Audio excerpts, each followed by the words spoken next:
No doubt that there is a major importance to children being fed properly. Being appropriately fed provides a healthy mind, body, and overall life. Child hunger is a predictor of depression and suicidal ideation during late adolescence and young adulthood. I want to go to slide 5.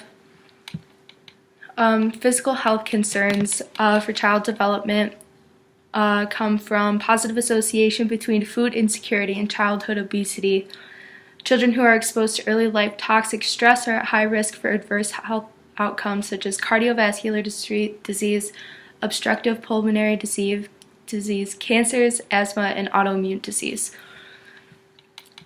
These sorts of things happen in children because of their poor nutritional value diets that they are fed from, either choosing poor foods that they can eat because they are not being fed the appropriate foods by their parents, or from just parents having a lack of care about what their children's diets actually consist of.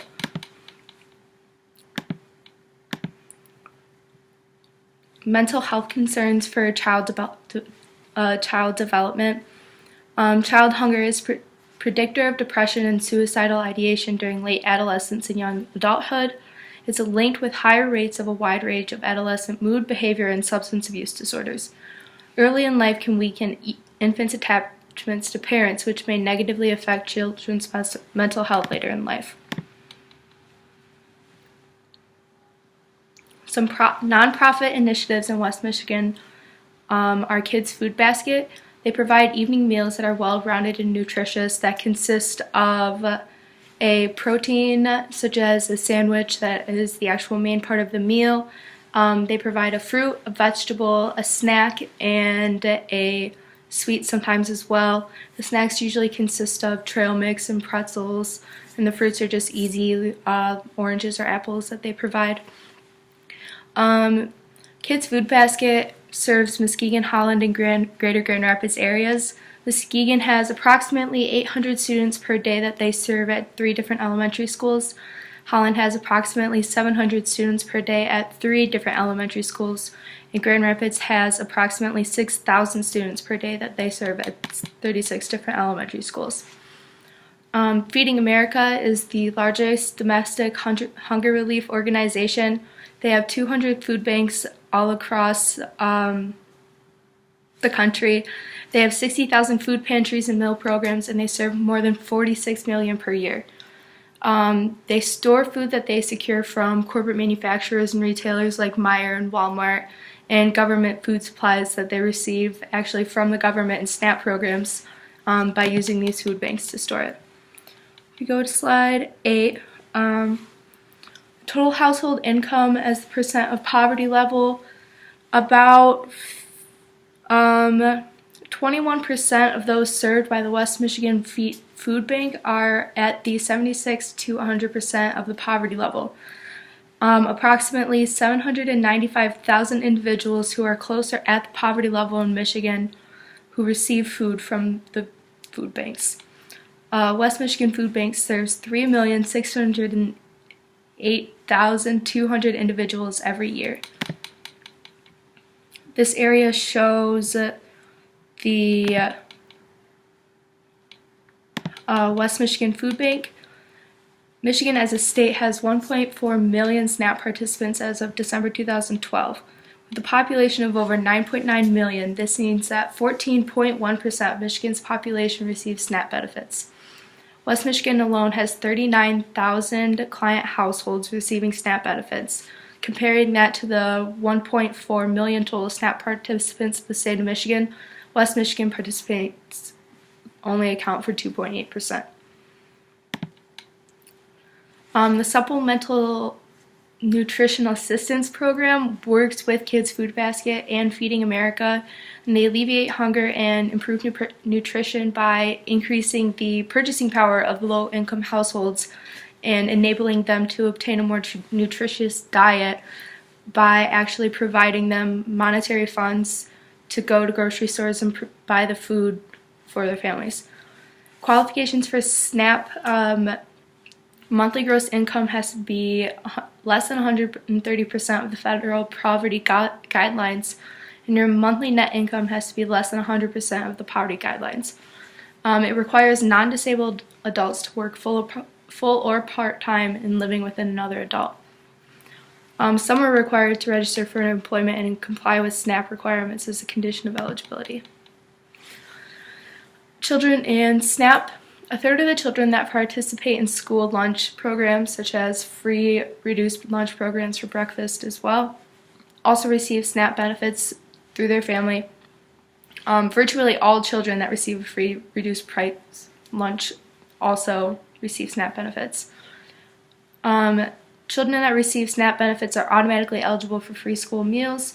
Children have the highest SNAP participation rate among all demographic subgroups at 92%, meaning that 92% of the children in the program actually participate and use the program as they should.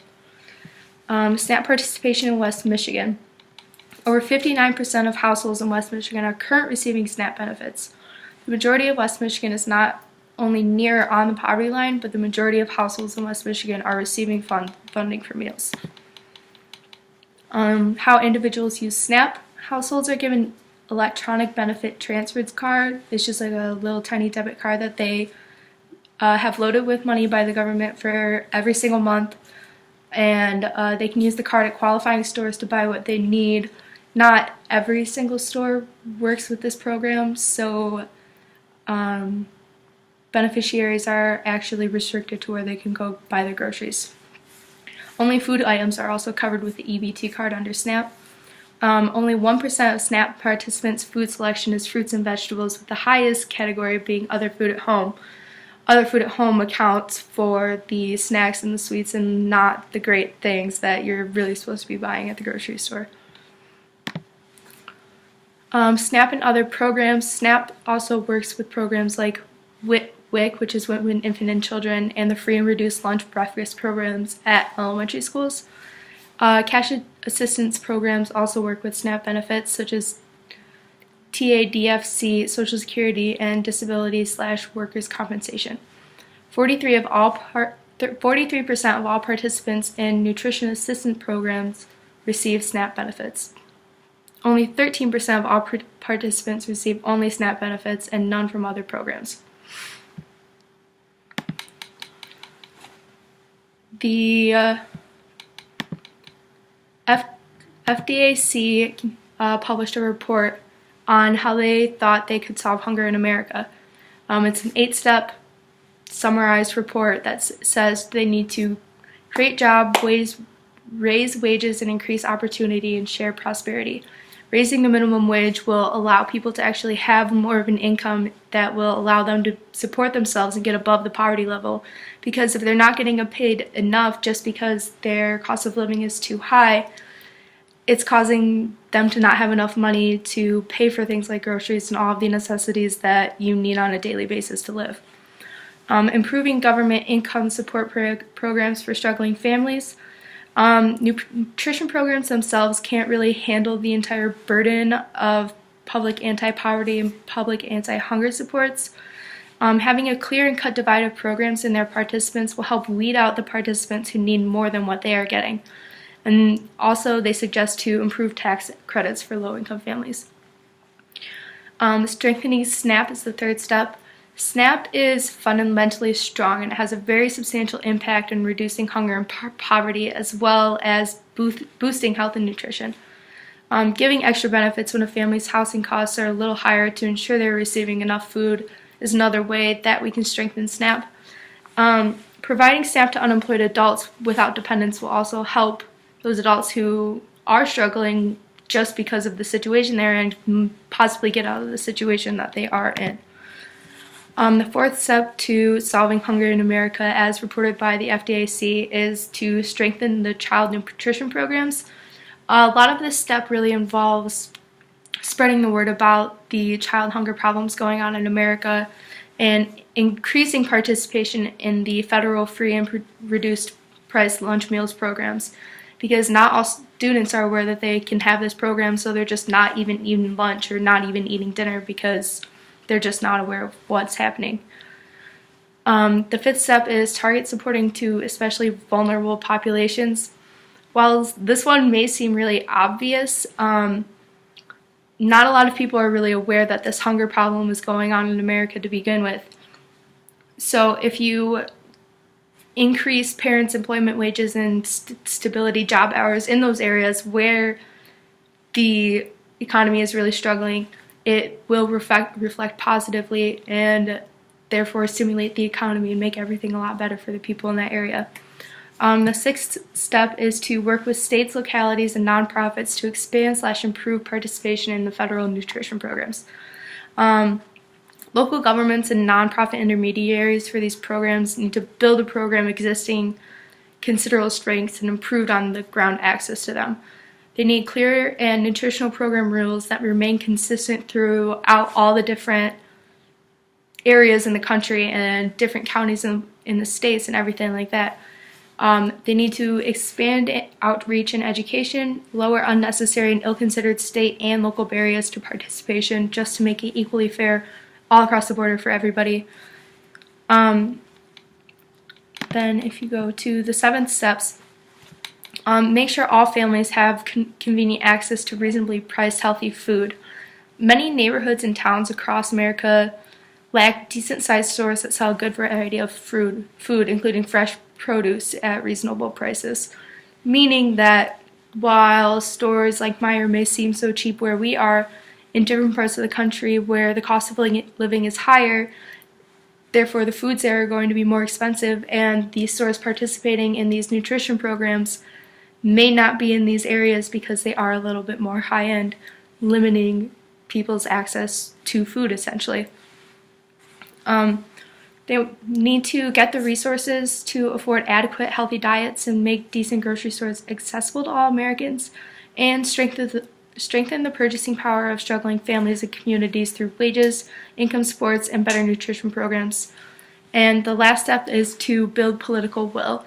This step mostly consists of talking about the problem to your local and state representatives, getting the word out there, letting them know that this is an issue, it's an increasing issue.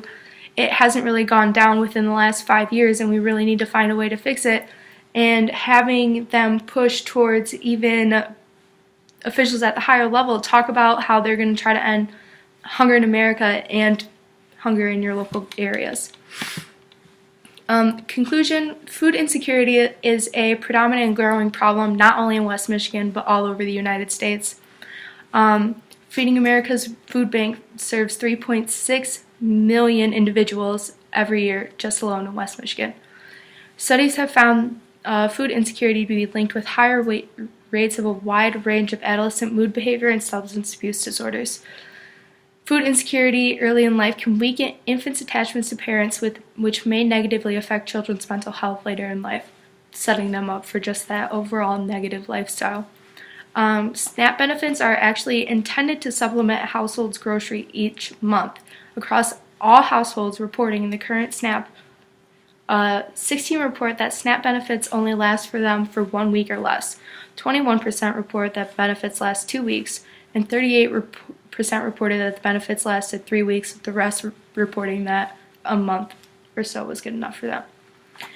This poses a huge problem because if these people are getting the money, it seems pretty counterproductive to be providing them, but to not be providing them with enough, ultimately just setting them up for failure again because they're not being able to afford when they think they're going to be able to afford what they have.